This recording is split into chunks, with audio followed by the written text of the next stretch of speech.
ওয়ালাইকুম everyone, welcome to GT tours and travels.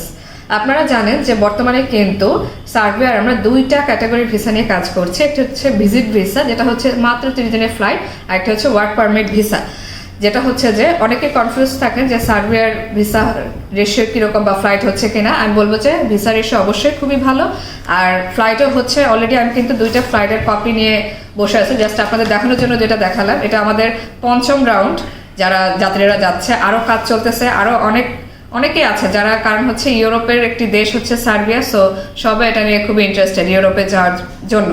So আমি বলবো যে যারা ইন্টারেস্টেড আছেন তারা কিন্তু আমাদের সাথে যোগাযোগ করতে পারেন সার্বিয়ার বিষয়ে, কারণ সার্বিয়া নিয়ে কোনো কনফিউশন রাখার কোনো দরকার নেই। ভিসাও হচ্ছে এবং আমাদের কিন্তু ফ্লাইটও যাবে। এই যে 10 তারিখে আমাদের ফ্লাইট, ঠিক আছে, 10 তারিখ, আগামী বছর 10 তারিখে ফ্লাইট, 26-এর তিনটার দিকে হবে ফ্লাইট। সো ফ্লাইটও হচ্ছে কিন্তু। সো এটা নিয়ে আমি বলবো কোনো কনফিউশন রাখার কোনো প্রয়োজন নেই। সো যারা ইন্টারেস্টেড আছেন আমাদের সাথে যোগাযোগ করতে পারেন। আপনারা জানেন যে আমাদের অফিস হচ্ছে বনানী কাকুলি আর কি, 17 নম্বর রোড, ডি ব্লক, এবং হাউস নাম্বার হচ্ছে 3। এবং আমাদের অফিস কিন্তু সরকারি ছুটি এবং শুক্রবার বাদে প্রতিদিনই খোলা, সকাল 10টা থেকে 6টা পর্যন্ত। তাছাড়া এনি টাইম কল তো করতেই পারেন। সো এই পর্যন্তই, ভালো থাকবেন সবাই, ধন্যবাদ।